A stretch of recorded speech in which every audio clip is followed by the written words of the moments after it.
Hi friends, ಎಲ್ಲಿಗೂ ನಮಸ್ಕಾರ. Welcome to my YouTube channel. ಎಲ್ಲರೂ ಹೇಗಿದ್ದೀರಿ? ಚೆನ್ನಾಗಿದ್ದೀರಿ ಅಲ್ವಾ?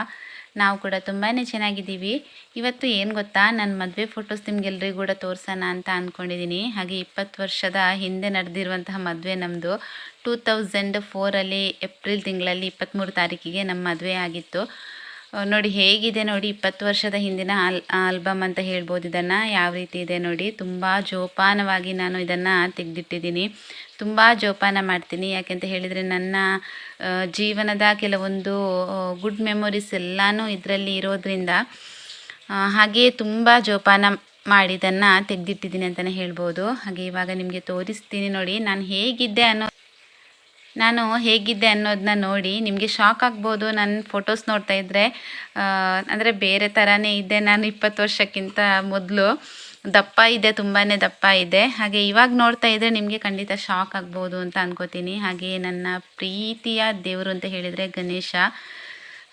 ಹಾಗೆ ಗಣೇಶನ ಫೋಟೋಸೇ ಇಲ್ಲಿ ಫಸ್ಟ್ ಹಾಕಿದ್ದಾರೆ ನೋಡಿ. ಮೊದಲೆಲ್ಲ ಈ ಥರ ಸ್ಟಿಕ್ಕರ್ ಅಂಟಿಸೋರು ನೋಡಿ, ಡಿಜಿಟಲ್ ಫೋಟೋಸ್ ಎಲ್ಲ ಇರಲಿಲ್ಲ ಮೊದಲು. ಈ ರೀಲ್ಸ್ ಹಾಕಿಬಿಟ್ಟು ಕ್ಯಾಮ್ರಕ್ಕೆ ರೀಲ್ಸ್ ಹಾಕಿಬಿಟ್ಟು ಫೋಟೋಸ್ ಎಲ್ಲ ತೆಗಿತಾಯಿದ್ರು. ಸೊ ಅದರಿಂದನೇ ಆಲ್ಬಮ್ ಮಾಡ್ತಾಯಿದ್ರು. ಕಟ್ಟಿಂಗಲ್ಲೇ ಮಾಡ್ತಾಯಿದ್ರು, ಅಂದರೆ ಕಟ್ ಮಾಡಿಬಿಟ್ಟು ಕತ್ರಿನಲ್ಲಿ ಕಟ್ ಮಾಡಿಬಿಟ್ಟು ಮಾಡ್ತಾಯಿದ್ರು. ಹಾಗೆ ಇದು ನೋಡಿ ನಮ್ಮ ಮದುವೆ ಫೋಟೋಸು. ಕರಿಮಣಿ ಎಲ್ಲ ಕಟ್ಟಿ ಆದ ನಂತರ, ದಾರೆ ಎಲ್ಲ ಆದ ನಂತರ ದಾರೆ ಸಾರಿನಲ್ಲಿ ತೆಗೆದಿರುವಂತಹ ಫೋಟೋಸ್ ಇದು ನಮ್ಮ ಹಸ್ಬೆಂಡ್ ನೋಡಿ.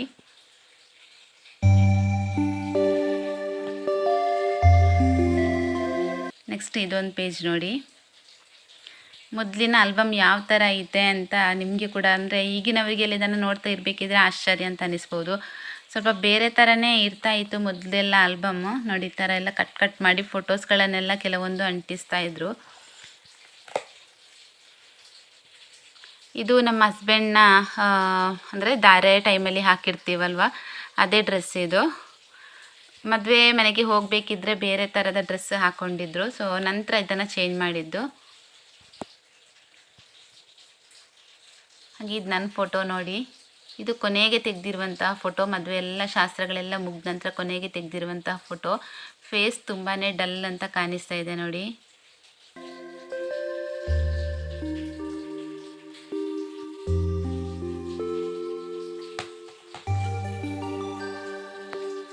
ಹಾಗೆ ಈ ಥರ ಗಾರ್ಡನ್ ಫೋಟೋಸ್ ಎಲ್ಲ ಅಂಟಿಸಿ ಅದಕ್ಕೆ ಈ ಥರ ಫೋಟೋಸ್ನೆಲ್ಲ ಕಟ್ ಮಾಡಿ ಅಂಟಿಸ್ತಾಯಿದ್ರು. ಇದೆಲ್ಲ ಕಟ್ಟಿಂಗ್ ಮಾಡಿ ಅಂಟಿಸಿರುವಂತಹ ಫೋಟೋಸು. ಇದು ನನ್ನ ಮುಹೂರ್ತ ಸ್ಯಾರಿ, ತಿಬ್ಬನ್ ಸ್ಯಾರಿ. ನಿಮಗೆ ನನ್ನ ಸ್ಯಾರಿ ಕಲೆಕ್ಷನ್ನಲ್ಲಿ ನಾನು ತೋರಿಸಿದ್ದೆ ಈ ಸ್ಯಾರಿನ. ಎಷ್ಟು ಚೆನ್ನಾಗಿ ಕಾಣಿಸ್ತಾ ಇತ್ತು ನೋಡಿ. ಇದು ನಮ್ಮ ಹಸ್ಬೆಂಡ್ ಮದುವೆ ಹಾಲ್ಗೆ ಬರಬೇಕಿದ್ರೆ ಹಾಕ್ಕೊಂಡಿರುವಂತಹ ಡ್ರೆಸ್. ಜಸ್ಟ್ ಫಾರ್ಮಲ್ಸ್ ಹಾಕಿದ್ರು ಅವರು ಅಷ್ಟೇ. ನಮ್ಮದ್ರಲ್ಲಿ ಗಂಡು ಮಕ್ಕಳು ಹಾಗೆ ಫಾರ್ಮಲ್ಸೇ ಹಾಕೋದು.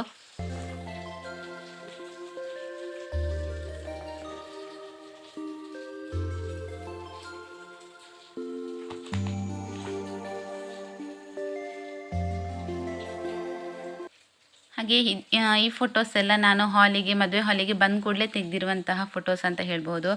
ಹೇಗಿದ್ದೀನಿ ನೋಡಿ, ಈಗ ಇರೋದಕ್ಕೋ ಆವಾಗ ಇರೋದಕ್ಕೋ ಏನು ಡಿಫ್ರೆನ್ಸ್ ಇದೆ, ಎಷ್ಟು ಚೇಂಜ್ ಆಗಿದ್ದೀನಿ ನಾನು ಅಂತ ಅಂದ್ಬಿಟ್ಟು ನನಗೆ ಕಮೆಂಟ್ ಬಾಕ್ಸಲ್ಲಿ ಕಮೆಂಟ್ ಮಾಡಿ ತಿಳಿಸಿ. ಮೊದಲೆಲ್ಲ ನೋಡಿ ಈ ಥರ ಜಡೆ ಹಾಕೋದು, ಅಂದರೆ ಪಾರ್ಲರ್ನವರೆಲ್ಲ ಬರೋದಕ್ಕಿಲ್ಲ ನಮ್ಮ ಮನೆಗೆ ಮದುಮಗಳನ್ನು ರೆಡಿ ಮಾಡೋದಕ್ಕೆ ಅಂತ ಅಂದ್ಬಿಟ್ಟು ಪಾರ್ಲರ್ನವರೆಲ್ಲ ಯಾರೂ ಬರ್ತಾ ಇರಲಿಲ್ಲ. ಮನೆಯಲ್ಲಿ ಒಂದು ಸ್ವಲ್ಪ ಗೊತ್ತಿರೋರು ಯಾರಾದರೂ ಇದ್ದರೆ ಅವ್ರ ಹತ್ರನೇ ಈ ರೀತಿ ಮದುಮಗಳನ್ನು ರೆಡಿ ಮಾಡಿಸ್ತಾಯಿದ್ರು. ನನ್ನನ್ನು ರೆಡಿ ಮಾಡಿದ್ದು ನಮ್ಮ ಅತ್ತೆ, ನಮ್ಮ ಮಾವನ ಹೆಂಡತಿ ರೆಡಿ ಮಾಡಿದರು. ಅವರು ಸ್ವಲ್ಪ ರೆಡಿ ಮಾಡ್ತಾಯಿದ್ರು. ಸಾರಿ ಎಲ್ಲ ಉಟ್ಟು ಈ ಥರ ಹೂವು ಮುಡಿಸೋದೆಲ್ಲ ಗೊತ್ತಿತ್ತು. ಅಷ್ಟೊಂದು ಪರ್ಫೆಕ್ಟಾಗಿ ಬಂದಿಲ್ಲ ಅಂತ ಅಂದರೂ ಪರವಾಗಿಲ್ಲ, ಮನೆಯಲ್ಲೇ ಇರೋರೇ ಮಾಡಬೇಕಿತ್ತು. ಪಾರ್ಲರ್ನವರೆಲ್ಲ ಬಂದು ಮಾಡೋದಕ್ಕಿರಲಿಲ್ಲ. ಇಲ್ಲಿ ಸೊಂಟ ಪಟ್ಟಿ ನೀವು ನೋಡ್ತಾ ಇರ್ಬೋದು ನೋಡಿ. ಇವಾಗ ಇದು ಟ್ರೆಂಡಲ್ಲಿದೆ, ಈ ಥರ ರಿಂಗ್ ಪಟ್ಟಿ ಟ್ರೆಂಡಲ್ಲಿದೆ. ಮಧ್ಯದಲ್ಲಿ ಒಂದು ಸಲ ಬೇರೆ ರೀತಿ ಪಟ್ಟಿ ಬಂದಿತ್ತು. ನಂತರ ಇವಾಗ ವಾಪಸ್ ಬಂದಿದೆ, ಅದು ರಿಂಗ್ ಥರ ಪಟ್ಟಿ ವಾಪಸ್ ಬಂದಿದೆ ಅಂತ ಹೇಳ್ಬೋದು. ಇದು ನಮ್ಮ ಹಸ್ಬೆಂಡ್ ಹಾಕಿರುವಂತಹ ಡ್ರೆಸ್ ನೋಡಿ. ಅವಾಗೆಲ್ಲ ಮದುವೆ ಮನೆಗೆ ಬರೋದು ಓಮ್ನಿಯಲ್ಲಿ. ಇವಾಗ ಇದ್ದ ಹಾಗೆ ನಿಮಗೆ ಬೇರೆ ಬೇರೆ ಥರದ ಕಾರುಗಳೆಲ್ಲ ಇರಲಿಲ್ಲ. ಆವಾಗ ಕಾರು ಅಂತ ಅಂದರೆ ಓಮ್ನಿ, ಅದೇ ಕಾರು. ನೆಕ್ಸ್ಟ್ ಇನ್ನೊಂದೇನಂತ ಹೇಳಿದರೆ ಅಂಬಾಸಿಡರ್ ಅಂತ ಹೇಳ್ತೀವಲ್ವ, ಆ ಕಾರು ಇರ್ತಾಯಿತ್ತು. ಅಂಬಾಸಿಡರ್ಗಿಂತ ಸ್ವಲ್ಪ ಹೈ ಲೆವೆಲಲ್ಲಿ ಓಮ್ನಿ ಅನ್ನೋದಿತ್ತು. ಹಾಗೆ ಅವರು ಕೂಡ ಬಂದಿರೋದು ಓಮ್ನಿ ಕಾರಲ್ಲೇ, ನಾವು ಕೂಡ ಬಂದಿರೋದು ಓಮ್ನಿ ಕಾರಲ್ಲೇ ನೋಡಿ ಈ ರೀತಿ ಫೋಟೋಸ್ ಎಲ್ಲ ತೆಗೆದಿರೋದು ಆ ಟೈಮಲ್ಲಿ. ಇದೆಲ್ಲ ಇವಾಗ ಕೂಡ ಇದೆ. ಮದುಮಗ ಹಾಗೆ ಮದುಮಗಳನ್ನು ಇದೇ ರೀತಿ ಫೋಟೋಸ್ ಎಲ್ಲ ತೆಗಿತಾರೆ ಇವಾಗ ಕೂಡ. ನನ್ನ ಸ್ಯಾಂಡಲ್ ನೋಡಿ ಯಾವ ಥರ ಅಂತ ಅಂದ್ಬಿಟ್ಟು ಮೆರೂನ್ ಕಲರಲ್ಲಿತ್ತು. ಹಾಗೆ ಗೆಜ್ಜೆ ಕೂಡ ಅಷ್ಟೇ, ತುಂಬ ದಪ್ಪ ಗೆಜ್ಜೆ ಏನೂ ಹಾಕಿರಲಿಲ್ಲ ನಾನು. ಸ್ವಲ್ಪ ಸಪೂರ ಇದ್ದಂತಹ ಗೆಜ್ಜೆ ಹಾಕಿದ್ದೆ. ನನಗೆ ದಪ್ಪ ಗೆಜ್ಜೆ ಅಂತ ಹೇಳಿದರೆ ಈಗಲೂ ಅಷ್ಟೇ, ಆವಾಗಲೂ ಅಷ್ಟೇ, ಈಗಲೂ ಅಷ್ಟೇ ಅಷ್ಟೊಂದು ಇಷ್ಟ ಅಂತ ಆಗಲ್ಲ. ಇದು ನಾವು ಬಂದಿರುವಂತಹ ಕಾರು ನೋಡಿ ಯಾವ ಥರ ಹೂವಿಂದ ಡೆಕೋರೇಟ್ ಮಾಡಿದರು ನೋಡಿ. ಈ ಥರ ಅವಾಗೆಲ್ಲ ಯಾರಿಗೂ ಗೊತ್ತಿಲ್ಲ ಯಾವ ಥರ ಎಲ್ಲ ಮಾಡಬೇಕು ಅನ್ನೋದು ಗೊತ್ತಿಲ್ಲ.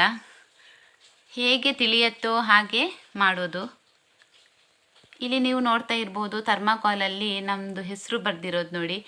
ಡಿಜಿಟಲಲ್ಲಿ ಹೊರಗಡೆ ಕೊಟ್ಟು ಮಾಡುವ ಅಂದರೆ ಅಷ್ಟೊಂದು ಗೊತ್ತಿಲ್ಲ, ಯಾರಿಗೆ ಕೂಡ ಅದರ ಬಗ್ಗೆ ಗೊತ್ತಿಲ್ಲ, ಮಾಡಿ ಕೂಡ ಕೊಡ್ತಾ ಇರಲಿಲ್ಲ. ಸೊ ನಾನೇ ಮನೆಯಲ್ಲಿ ಈ ರೀತಿ ಥರ್ಮಾಕೋಲ್ ತಂದುಬಿಟ್ಟು ಹಾರ್ಟ್ ಶೇಪಲ್ಲಿ ಕಟ್ ಮಾಡಿಬಿಟ್ಟು ಅದರಲ್ಲಿ ನನ್ನ ಒಂದು ಹೆಸರಿನ ಸ್ಪೆಲ್ಲಿಂಗ್ ಹಾಗೆ ಅವರ ಹೆಸರಿನ, ನನ್ನ ಹಸ್ಬೆಂಡ್ ಹೆಸರಿನ ಸ್ಪೆಲ್ಲಿಂಗ್ ಬರ್ತಿರೋದು ನೋಡಿ. ಇಲ್ಲಿ ಕಾಣ್ತಾ ಇರ್ಬೋದು ನಿಮಗೆ, ಹೊರಗಡೆ ಕೊಟ್ಟು ಮಾಡಿರುವಂಥದ್ದಲ್ಲ. ಹಾಗೆ ನಮ್ಮದು ಮದುವೆ ಇಲ್ಲಿ ಆಗಿತ್ತು ಅಂತ ಹೇಳಿದರೆ ವಸಂತ ಮಹಲ್ ಧರ್ಮಸ್ಥಳದಲ್ಲಿ ಆಗಿರೋದು ಇದು.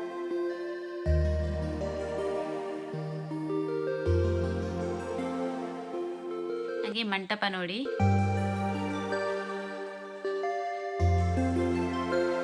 ಒಂದು ಪುಟ್ಟದಾದಂತಹ ಮಂಟಪ. ಹಾಗೆ ಇದು ಮದುಮಗಳನ್ನು ಬರಮಾಡ್ಕೊಳ್ಳೋದಕ್ಕೆ ರೆಡಿಯಾಗಿ ನಿಂತಿರುವಂಥದ್ದು. ಇದೆಲ್ಲ ನಮ್ಮ ಹಸ್ಬೆಂಡ್ ಫ್ಯಾಮಿಲಿ, ಹಸ್ಬೆಂಡ್ ಅಣ್ಣನ ಹೆಂಡತಿಯಂದಿರು, ಆಮೇಲೆ ಅಕ್ಕಂದಿರು, ಎಲ್ಲರೂ ಕೂಡ ಅವ್ರ ಫ್ಯಾಮಿಲಿ ಅಂತ ಹೇಳ್ಬೋದು. ಹಾಗೆ ಈ ಕಡೆ ನಮ್ಮ ಫ್ಯಾಮಿಲಿ, ಇದರಲ್ಲಿ ನನ್ನ ತಂಗಿ, ನಮ್ಮ ಮಾವನ ಮಕ್ಕಳು, ನಮ್ಮ ಚಿಕ್ಕಮ್ಮ, ಅತ್ತೆಂದಿರು ಎಲ್ಲರೂ ಕೂಡ ಇದ್ದರು. ಈ ಥರ ಇತ್ತು ನೋಡಿ. ಸೊಂಟಪಟ್ಟಿನ ತೋರಿಸ್ತಾ ಇದ್ದೀನಿ ನಿಮಗೆ ನಾನು ಕರೆಕ್ಟಾಗಿ ನೋಡಿ. ಈ ಥರ ಇರುವಂತಹ ಸೊಂಟಪಟ್ಟಿ.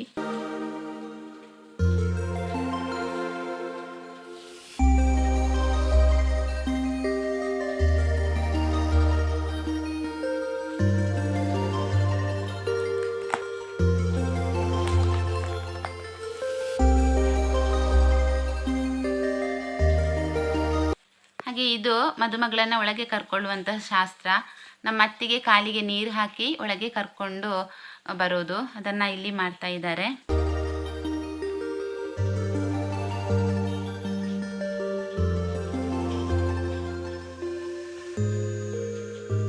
ಇವರು ನಮ್ಮ ಅತ್ತೆ ನನಗೆ ದಾರೆ ಸಾರಿ ಕೊಡ್ತಾ ಇದ್ದಾರೆ ಇಲ್ಲಿ.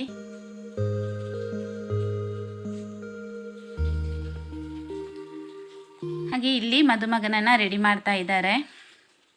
ಅವರ ಕಸಿನ್ ಅಣ್ಣ ಇದು. ಹಾಗೆ ಇದು ಅವರ ಭಾವ.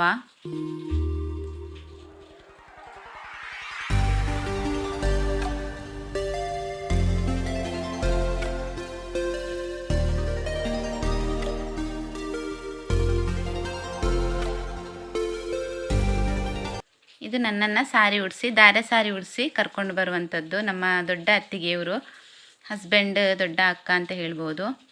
ಅವಾಗೆಲ್ಲ ಎಷ್ಟು ಅಗಾಲ ಹಾಕ್ತಾ ಇದ್ರು ನೋಡಿ ನೆರಿಗೆ ಎಲ್ಲ. ಇವಾಗ ನೋಡ್ತಿದ್ರೇ ಒಂಥರ ಅಂತ ಅನಿಸುತ್ತೆ ನನಗೆ. ತುಂಬ ಅಗಾಲ ಹಾಕೋರು ಆವಾಗ ಎಲ್ಲ. ಎಲ್ಲರೂ ಕೂಡ ಅಷ್ಟೇ, ನನಗೆ ಅಂತಲ್ಲ, ಎಲ್ಲರೂ ಕೂಡ ಅದೇ ರೀತಿ ಸಾರಿ ಉಡ್ತಾ ಇದ್ರು. ಹಾಗೆ ಬ್ಲೌಸ್ ಕೂಡ ಅಷ್ಟೇ, ನೀವು ಬ್ಲೌಸ್ ಕೈ ನೋಡ್ತಾ ಇರ್ಬೋದು ನೋಡಿ. ಈ ಥರ ಇತ್ತು, ಗಿಡ್ಡ ಕೈ ಬಂದು ಈ ಥರ. ಎಲ್ಲರದ್ದು ಕೂಡ ಅದೇನೆ. ಇಲ್ಲಿ ನಮ್ಮ ಚಿಕ್ಕಮ್ಮ ನನ್ನ ಸಾರಿ ಉಟ್ಟಿದ್ರು. ನಮ್ಮದ್ರಲ್ಲಿ ಒಂದು ಕ್ರಮ ಇದೆ, ದಿಬ್ಬನ್ ಸಾರಿ, ಮುಹೂರ್ತ ಸಾರಿ ಅಂತ ಹೇಳ್ತೀವಲ್ವ, ಅದನ್ನು ನೆಕ್ಸ್ಟ್ ನಾನು ಉಟ್ಟ ನಂತರ, ಅದನ್ನು ತೆಗೆದ ನಂತರ ನಮ್ಮ ರಿಲೇಷನಲ್ಲಿ ಯಾರಾದರೂ ರಿಲೇಟಿವ್ಸ್ ಉಡಬೇಕು ಅಂತ ಅನ್ನೋವಂಥ ಒಂದು ಕ್ರಮ. ಅದು ಇವಾಗ ಕೂಡ ಅದನ್ನು ಮಾಡ್ತಾ ಬಂದಿದ್ದಾರೆ ಎಲ್ಲರೂ ಕೂಡ.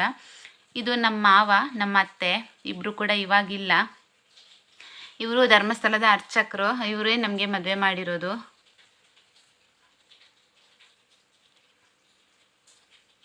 ಹಾಗೆ ಕೆಲವೊಂದು ಶಾಸ್ತ್ರಗಳನ್ನೆಲ್ಲ ಇಲ್ಲಿ ಮಾಡ್ತಾ ಇದ್ದಾರೆ ನೋಡಿ.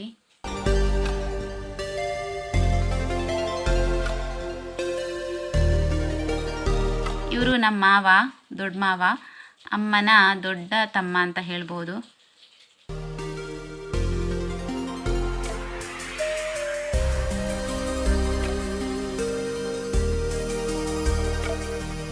ಹಾಗೆ ಹೂವಿನ ಹಾರ ಹಾಕ್ತಾ ಇರೋದು ನೋಡಿ ಇಲ್ಲಿ. ಆವಾಗಿನ ಹೂವಿನ ಹಾರ ನೋಡಿ ಈ ಥರ ಇರ್ತಾಯಿತ್ತು. ಇವಾಗಂತೂ ತುಂಬಾ ಚೆನ್ನಾಗಿರುವಂತಹ ಹೂವಿನ ಹಾರಗಳೆಲ್ಲ ಬಂದಿದೆ ಅಲ್ವಾ. ಇವಾಗಿನ ಮದುವೆ ನೋಡ್ತಾ ಇದ್ದರೆ ಇವಾಗ ಅಂದರೆ ನಾವು ಕೂಡ ಈ ಜನ್ರೇಷನಲ್ಲಿ ಹುಟ್ಟಬೇಕಿತ್ತು ಅಂತ ಅನ್ನಿಸ್ತಾ ಇತ್ತು. ಇವಾಗಿನ ಮದುವೆ ಎಲ್ಲ ತುಂಬಾ ಚೆಂದ, ತುಂಬಾ ಮೇಕಪ್ ಎಲ್ಲ ತುಂಬ ಚೆಂದ ಮಾಡ್ತಾರೆ. ಬ್ಯೂಟಿಷಿಯನ್ಸ್ ಎಲ್ಲ ಬರ್ತಾರೆ, ತುಂಬ ಚೆಂದ ಮೇಕಪ್ ಮಾಡ್ತಾರೆ. ಅವಾಗೆಲ್ಲ ನಮ್ಮದು ನ್ಯಾಚುರಲ್ ಬ್ಯೂಟಿ ಅಂತಲೇ ಹೇಳ್ಬೋದು. ಏನೇ ಚೂರು ಮೇಕಪ್ ಕೂಡ ಇಲ್ಲ. ಹಾಗೆ ಜಸ್ಟ್ ಏನಂತ ಹೇಳಿದರೆ ಈ ಲ್ಯಾಕ್ಮಿ ಫೌಂಡೇಶನ್, ಆಮೇಲೆ ಏನೋ ಪಾನ್ಸ್ ಪೌಡರ್ ಇರುತ್ತಲ್ವ ಅಷ್ಟೇ. ಆಮೇಲೆ ಜಸ್ಟ್ ಲಿಪ್ಸ್ಟಿಕ್ ಹಾಕ್ಕೊಳ್ಳೋದು. ಅದು ಬಿಟ್ಟರೆ ಬೇರೆ ಇನ್ಯಾವುದೇ ಮೇಕಪ್ ಪ್ರಾಡಕ್ಟ್ನ ನಾವು ಯೂಸ್ ಮಾಡ್ತಾ ಇರಲಿಲ್ಲ. ನಮಗೆ ಅದರ ಬಗ್ಗೆ ನಾಲೆಜ್ ಕೂಡ ಇರಲಿಲ್ಲ. ಇಲ್ಲಿ ದಾರೆ ಆಗ್ತಾ ಇದೆ. ಫಸ್ಟ್ ಕೈಗೆ ದಾರೆ, ಆದ ನಂತರ ಕನ್ನಡಿ ದಾರೆ ಅಂತ ಹೇಳ್ತೀವಲ್ವ, ಅದನ್ನು ಮಾಡ್ತಾ ಇದ್ದಾರೆ. ಹಾಗೆ ನಮ್ಮ ಮದುವೆ ಮಾತ್ರ ತುಂಬ ಶಾಸ್ತ್ರಬದ್ಧವಾಗಿ ಆಗಿದೆ. ತುಂಬ ಖುಷಿ ಆಗ್ತಾಯಿದೆ. ಇವಾಗ ಕೂಡ ನನಗೆ ಅದನ್ನು ನೆನಪಿಸ್ಬೇಕಿದ್ರೆ ಒಂಥರ ಏನೋ ಮನಸ್ಸಿಗೆ ಖುಷಿ ಅಂತ ಅನ್ನಿಸ್ತಾ ಇರ್ತದೆ. ಅಷ್ಟೊಂದು ಶಾಸ್ತ್ರವಾಗಿ ಒಳ್ಳೆ ಒಂದು ಶಾಸ್ತ್ರಬದ್ಧವಾಗಿ ಮಾಡಿದ್ದಾರೆ ನಮ್ಮ ಅರ್ಚಕರು ಅಂತ ಹೇಳ್ಬೋದು.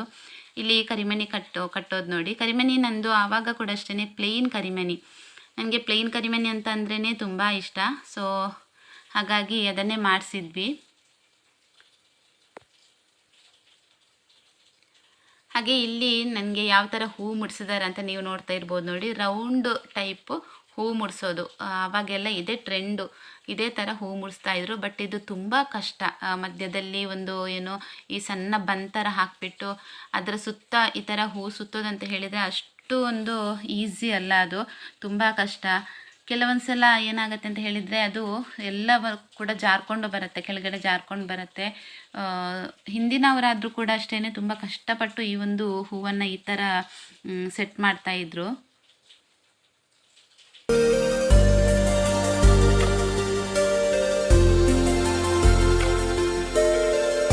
ಇದು ನಮ್ಮ ತಮ್ಮ ನಮ್ಮ ಕೈಗೆ ಏನು ಈ ಅರಳು ಅಂತ ಹೇಳ್ತಾರಲ್ವ ಅದನ್ನು ಹಾಕಿಬಿಟ್ಟು ಅದು ಹೋಮಕ್ಕೆ ಹಾಕುವಂಥದ್ದು. ಅವಾಗೆಲ್ಲ ನಮಗೆ ಈ ಥರ ಫೋಟೋಸ್ ಎಲ್ಲ ತೆಗಿತಾ ಇದ್ದಾರೆ, ನಗಬೇಕೋ ಅಳಬೇಕೋ ಏನೋ ಒಂದು ಗೊತ್ತಾಗ್ತಾ ಇರಲಿಲ್ಲ. ಈ ಕ್ಯಾಮರಾಮನ್ ಏನು ಹೇಳ್ತಾರೆ ನೋಡಿ, ನಗಿ ಅಂತ ಅಂದಾಗ ನಗ್ತಾ ಇದ್ವಿ. ಬಿಟ್ಟರೆ ಅವರು ನಗಿ ಅಂತ ಅಂದಾಗ ಮಾತ್ರ ನಾನು ನಗ್ತಾ ಇದ್ದಿದ್ದು. ಮತ್ತು ಅದು ಬಿಟ್ಟರೆ ಯಾವ ಥರ ಪೋಸ್ ಕೊಡೋದು ಅನ್ನೋದು ಕೂಡ ಗೊತ್ತಿರಲಿಲ್ಲ ನನಗೆ.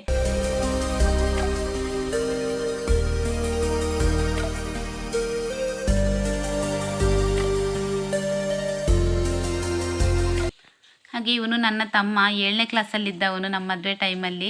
ಹಾಗೆ ಅವನಿಗೆ ನಮಗೆ ಅಂದರೆ ಹರಳು ಹಾಕಿರ್ತಾರಲ್ವ ಈ ಕೈಗೆ ಹೋಮಕ್ಕೆ ಹಾಕೋದಕ್ಕೆ, ಅದಕ್ಕೆ ಅವನಿಗೆ ಒಂದು ಗಿಫ್ಟ್ ಕೊಡೋದು. ಹಾಗೆ ಕರಿಮಣಿ ಕಟ್ಟಿ ಎಲ್ಲ ಆದ ನಂತರ, ಮದುವೆ ಎಲ್ಲ ಆದ ನಂತರ ಇಲ್ಲಿ ಕೆಲವೊಂದು ಶಾಸ್ತ್ರಗಳನ್ನು ಮಾಡಿಸ್ತಾರೆ. ಮದುಮಗ ಹಾಗೆ ಮದುಮಗಳ ಕೈಯಲ್ಲಿ. ನಮ್ಮ ಅಪ್ಪ ನೋಡಿ, ಇವಾಗ ನಮ್ಮ ಅಪ್ಪ ಇಲ್ಲ, ಅಮ್ಮನ ಹತ್ರ ನಿಂತಿದ್ದಾರಲ್ವ. ಇಲ್ಲಿ ಪಿಂಕ್ ಸಾರಿ ಉಟ್ಟವರು ನಮ್ಮ ಅಮ್ಮ ನೋಡಿ ಇಲ್ಲಿ. ಹಾಗೆ ಪಕ್ಕದಲ್ಲಿರೋರು ನಮ್ಮ ಅಪ್ಪ.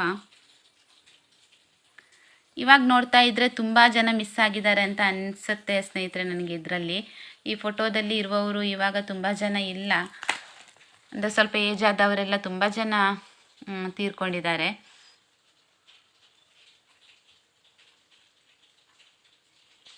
ಇವಾಗ ಫೋಟೋ ನೋಡ್ತಾ ಇರಬೇಕಿದ್ರೆ ನನಗೆ ಏನು ಅನ್ಸುತ್ತೆ ಗೊತ್ತಾ, ನಾನು ಸ್ವಲ್ಪ ನಗಬೇಕಿತ್ತು ಅಂತ ಅನ್ನಿಸ್ತಾ ಇತ್ತು.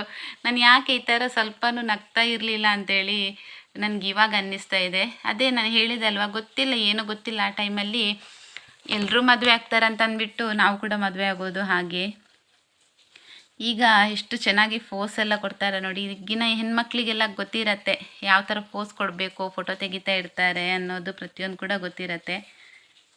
ನಮ್ಮ ತಮ್ಮಂದಂತೂ ನಿಮಗೆ ಗುರುತೇ ಸಿಗಲಿಕ್ಕಿಲ್ಲ ಅಂತ ಅನ್ಸುತ್ತೆ. ಅವನು ಕಂಪ್ಲೀಟಾಗಿ ಚೇಂಜ್ ಆಗಿದ್ದಾನೆ ಇವಾಗ. ಆ ಥರ ಇಲ್ಲ, ಸ್ವಲ್ಪ ಕೂಡ ಫೇಸ್ ಕಟ್ಟು ಕಂಪ್ಲೀಟಾಗಿ ಚೇಂಜ್ ಆಗಿದೆ ಅಂತ ಅನಿಸುತ್ತೆ ನನಗೆ. ಹೇರ್ ಸ್ಟೈಲ್ ಕೂಡ ನೀವು ನೋಡ್ತಾ ಇರ್ಬೋದು ನೋಡಿ. ಜಸ್ಟ್ ಒಂದು ಏನೋ ಮಿಡ್ಲ್ ಬಕ್ತಲೆ ಹಾಕಿಬಿಟ್ಟು ಅದನ್ನು ಹಾಗೆ ಆ ಕಡೆ ಈ ಕಡೆ ಬಾಚಿ ಕಟ್ಟೋದು ಅಷ್ಟೇ. ಒಂದು ದೊಡ್ಡ ಸ್ಟಿಕ್ಕರ್ ಇಡೋರು, ಹಾಗೆ ಐಬ್ರೋಸ್ ಹಾಕೋದಿರ್ಬೋದು, ಕಾಜಲ್ ಹಾಕೋದಿರ್ಬೋದು, ಏನೂ ಇಲ್ಲ ನೋಡಿ. ಕಾಣ್ತಾ ಇದೆಯಲ್ವಾ, ಒಂದು ದೃಷ್ಟಿ ಬೊಟ್ಟು ಇಡ್ತಾಯಿದ್ರು, ಸ್ವಲ್ಪ ಲೈಟಾಗಿ ಲಿಪ್ಸ್ಟಿಕ್ ಹಾಕ್ತಾಯಿದ್ರು ಅಷ್ಟೇ. ಅಲ್ಲಿಗೆ ನಮ್ಮ ಮೇಕಪ್ ಮುಗೀತಂತನೇ ಅರ್ಥ. ಸೊ ನಂತರ ಇದು ವಿಶಿಂಗಿಗೆ ನಮ್ಮ ಹಸ್ಬೆಂಡ್ ಪೇಟ ತೆಗೆದಿದ್ರು, ಪೇಟ ಇಟ್ಟಿರಲಿಲ್ಲ.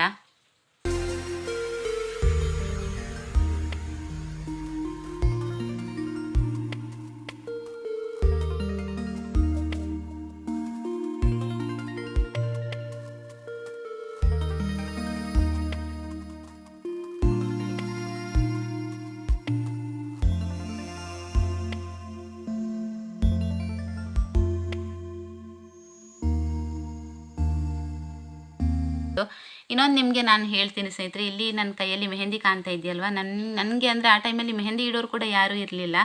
ನನ್ನ ಲೆಫ್ಟ್ ಹ್ಯಾಂಡಿಗೆ ನಾನೇ ಮೆಹಂದಿ ಇಟ್ಟಿದ್ದು. ನಿಮಗೆ ಕೆಲವೊಂದು ಕೇಳ್ತಾ ಇದ್ದರೆ ಒಂಥರ ವಿಚಿತ್ರ ಅಂತ ಅನಿಸ್ಬೋದು. ಹೌದು, ನನ್ನ ಲೆಫ್ಟ್ ಹ್ಯಾಂಡಿಗೆ ನಾನೇ ಮೆಹಂದಿ ಇಟ್ಟಿರುವಂಥದ್ದು. ನನ್ನ ಎರಡೂ ಕಾಲಿಗೆ ಕೂಡ ಅಷ್ಟೇ ನಾನೇ ಮೆಹಂದಿ ಇಟ್ಕೊಂಡಿರುವಂಥದ್ದು. ನನ್ನ ರೈಟ್ ಹ್ಯಾಂಡಿಗೆ ಮಾತ್ರ ನಮ್ಮ ತಂಗಿ ಮೆಹಂದಿ ಇಟ್ಟಿರೋದು. ನೋಡಿ, ಈ ಥರ ಡಿಸೈನ್ ಬಿಡಿಸಿದ್ವಿ ಸಿಂಪಲ್ಲಾಗಿ. ಅವಾಗ ಏನೂ ಗೊತ್ತಿಲ್ಲ, ಯೂಟ್ಯೂಬ್ ಇರಲಿಲ್ಲ, ಏನೂ ಇರಲಿಲ್ಲ. ಜಸ್ಟ್ ಏನೋ ಒಂದು ಥಿಂಕ್ ಮಾಡಿ ನಮಗೆ ನಾವೇ ಏನೋ ಒಂದು ಯೋಚನೆ ಮಾಡಿಬಿಟ್ಟು ಮೆಹಂದಿ ಹಾಕ್ಕೊಂಡಿರುವಂಥದ್ದು. ಕೈಗೆ ವ್ಯಾಕ್ಸ್ ಕೂಡ ಮಾಡಿರಲಿಲ್ಲ ನೋಡಿ. ಆ ಟೈಮಲ್ಲಿ ವ್ಯಾಕ್ಸ್ ಅಂದರೆ ಏನಂತಲೇ ಗೊತ್ತಿರಲಿಲ್ಲ. ಅದೇ ನಾನು ಹೇಳಿದಲ್ವ, ನ್ಯಾಚುರಲ್ ಬ್ಯೂಟಿ ಅಂತ ಅಂದ್ಬಿಟ್ಟು. ಮುಖದಲ್ಲಿರೋದು ಜಸ್ಟ್ ಲಿಪ್ಸ್ಟಿಕ್ ಮಾತ್ರ ಅಷ್ಟೊಂದು ಕಾಣ್ತಾ ಇದೆ ಅಷ್ಟೇ. ಬಳೆಗಳೆಲ್ಲ ತುಂಬಾ ಚೆನ್ನಾಗಿ ಸೆಟ್ ಮಾಡ್ಕೊಂಡಿದ್ದೆ. ಇದೆಲ್ಲ ನಾನೇ ಸೆಟ್ ಮಾಡ್ಕೊಂಡಿರುವಂಥದ್ದು.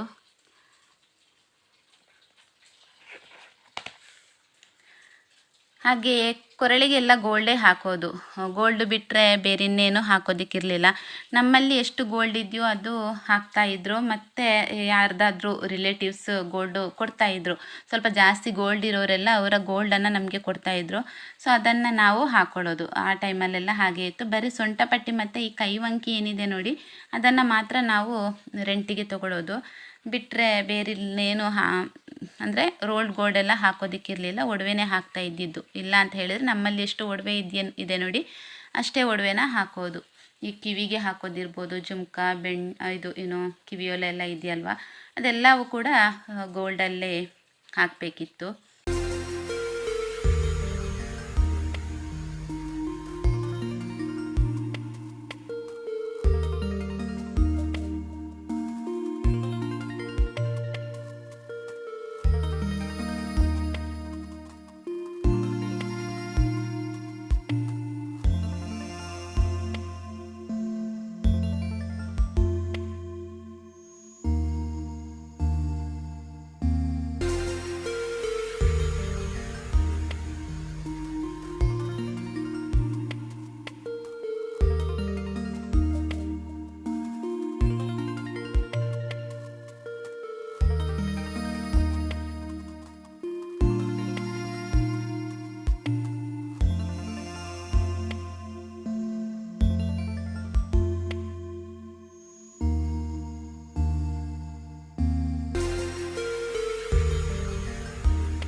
ಫೋಟೋ ತುಂಬ ವರ್ಷ ಆದರೂ ಕೂಡ ಏನು ಹಾಳಾಗಿಲ್ಲ, ಸ್ವಲ್ಪ ಕೂಡ ಹಾಳಾಗಿಲ್ಲ.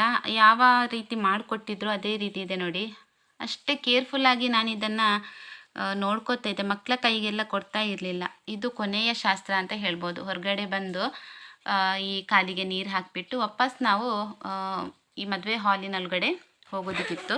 ಸೊ ಹಾಗಾಗಿ ಇದು ಕೊನೆಯ ಒಂದು ಶಾಸ್ತ್ರ ಅಂತ ಹೇಳ್ಬೋದು. ಇಲ್ಲಿ ನಮ್ಮ ಹಸ್ಬೆಂಡ್ ನಮ್ಮ ಅಮ್ಮನಿಗೆ ಗಿಫ್ಟ್ ಮಾಡ್ತಾಯಿದ್ದಾರೆ, ಸಾರಿ ಗಿಫ್ಟ್ ಮಾಡ್ತಾಯಿದ್ದಾರೆ. ಮಾಮಿ ಮರ್ಯಾದೆ ಅಂತ ಹೇಳ್ತಾರೆ ಇದನ್ನು. ಸೊ ನಮ್ಮದು ಏನಂತ ಹೇಳಿದರೆ ರಿಸೆಪ್ಷನ್ ಎಲ್ಲ ಏನೂ ಇರಲಿಲ್ಲ. ಸೊ ಹಾಗಾಗಿ ಎಲ್ಲ ಮದುವೆ ಹಾಲ್ನಲ್ಲೇ ಎಲ್ಲನೂ ಕೂಡ ಆಗಿತ್ತು. ಈ ಏನು ಗಿಫ್ಟ್ ಕೊಡೋದು ಅದು ಇದೆಲ್ಲ ಅಲ್ಲೇ ಮುಗಿಸಿದ್ರು. ಇಲ್ಲ ಅಂತ ಹೇಳಿದರೆ ರಿಸೆಪ್ಷನ್ ಟೈಮಲ್ಲಿ ಇದನ್ನೆಲ್ಲ ಮಾಡ್ತಾಯಿದ್ರು. ಇದು ಅಮ್ಮ ಗಿಫ್ಟ್ ಮಾಡೋದು ನಮ್ಮ ಹಸ್ಬೆಂಡ್ಗೆ. ಅವರು ಆ ಟೈಮಲ್ಲಿ ಗೋಲ್ಡ್ ರಿಂಗ್ನ ಗಿಫ್ಟ್ ಮಾಡಿದರು. ಹಾಗೆ ಇಲ್ಲಿ ನೋಡ್ತಾ ಇರ್ಬೋದು, ಇದು ಗಂಡನ ಕಡೆಯವರಿಗೆ ಹೆಣ್ಣನ್ನು ಒಪ್ಪಿಸೋವಂತಹ ಒಂದು ಕ್ರಮ. ನಮ್ಮ ಅಜ್ಜ ಇದ್ದಾರೆ ನೋಡಿ. ನಾನು ನಮ್ಮ ಅಜ್ಜನನ್ನು ಮಾತ್ರ ತುಂಬ ಮಿಸ್ ಮಾಡ್ಕೋತೀನಿ. ನಮ್ಮ ಅಪ್ಪ ಹಾಗೆ ನಮ್ಮ ಅಜ್ಜ ಇಬ್ಬರು ಕೂಡ ಇದ್ದರು ನನ್ನ ಮದುವೆ ಟೈಮಲ್ಲಿ. ಇವಾಗ ಇಬ್ಬರು ಕೂಡ ಇಲ್ಲ. ತುಂಬ ಅಂದರೆ ಅದು ಹೇಳೋದಕ್ಕೆ ಅಸಾಧ್ಯ ಅಂತ ಹೇಳ್ಬೋದು. ಇವಾಗ ಕೂಡ ಅಷ್ಟೇ, ಇಬ್ಬರನ್ನು ತುಂಬ ಮಿಸ್ ಮಾಡ್ಕೋತಾ ಇದ್ದೀನಿ. ಇಲ್ಲಿ ನೋಡ್ತಾ ಇರ್ಬೋದು, ಇದು ಒಂದು ಏನೋ ಹೇಳ್ತಾರೆ ಇಮೋಷ್ನಲ್ ಮೂಮೆಂಟ್ ಅಂತ ಹೇಳ್ತಾರಲ್ವ, ಅದು ಅಂತ ಹೇಳ್ಬೋದು. ಸ್ವಲ್ಪ ಬೇಜಾರಾಗುತ್ತೆ ಇವಾಗ ಕೂಡ ಇದನ್ನು ನೋಡಬೇಕಿದ್ರೆ ಬೇಜಾರಾಗುತ್ತೆ. ಅಮ್ಮ ಎಲ್ಲೋ ದೂರ ನಿಂತ್ಕೊಂಡು ಅಳ್ತಾ ಇದ್ದಾರೆ ನೋಡಿ. ಇಲ್ಲಿ ತೋರಿಸ್ತೀನಿ, ಇಲ್ಲಿ ನೋಡಿ ಅಪ್ಪನ ಹಿಂದ್ಗಡೆ ನಿಂತ್ಕೊಂಡು ಅಳ್ತಾ ಇದ್ರು. ಅಜ್ಜನಿಗೆ ಕೂಡ ಅಷ್ಟೇ ಹೇಳ್ತಾರಲ್ವ, ಅದು ಏನು ನಮ್ಮ ತುಳು ಭಾಷೆಯಲ್ಲಿ ತುಳುವಿನಲ್ಲಿ ಪುನ್ನಚ್ಚಿದು ಕೊರ್ಪುನ ಅಂತ ಹೇಳ್ತಾರೆ. ಆ ರೀತಿ ಕೊಡಬೇಕಿದ್ರೆ ಅದು ಸ್ವಲ್ಪ ಹೇಳ್ಕೊಳ್ಳೋದಕ್ಕಿದೆ, ಈ ರೀತಿ ಸಾಕಿದ್ದೀವಿ ನಾವು, ನಿಮಗೆ ಕೊಡ್ತೀವಿ, ನೀವು ಕೂಡ ಅದೇ ರೀತಿ ಸಾಕಬೇಕು ಅಂತ ಅಂದ್ಬಿಟ್ಟು. ಸೊ ಅದನ್ನೆಲ್ಲ ಕೇಳ್ತಾ ಇರಬೇಕಿದ್ರೆ ಸ್ವಲ್ಪ ಬೇಜಾರಾಗ್ತಾ ಇತ್ತು, ಇನ್ನು ಬಿಟ್ಟು ಹೋಗಬೇಕಲ್ವ ಇವರನ್ನೆಲ್ಲ ಅಂತ ಅಂದ್ಬಿಟ್ಟು. ಇಲ್ಲಿ ಅನ್ನ ಬಡಿಸೋದಕ್ಕೆ ಕೂಡ ಗಿಫ್ಟ್ ಕೊಡ್ತಾರೆ ನಮಗೆ. ನನಗೆ ಗೋಲ್ಡ್ ಬ್ಯಾಂಗಲ್ ಹಾಕಿದರು ಈ ಟೈಮಲ್ಲಿ, ಅದು ಫೋಟೋ ತೆಗ್ದಿಲ್ಲ ಅಂತ ಅನ್ಸುತ್ತೆ. ನಮ್ಮ ಮದುವೆನಲ್ಲಿ ವೆಜ್ ಊಟ ಇತ್ತು, ನಾನ್ ವೆಜ್ ಇರಲಿಲ್ಲ, ವೆಜ್ ಅಡುಗೆ ಮಾಡಿಸಿದ್ರು.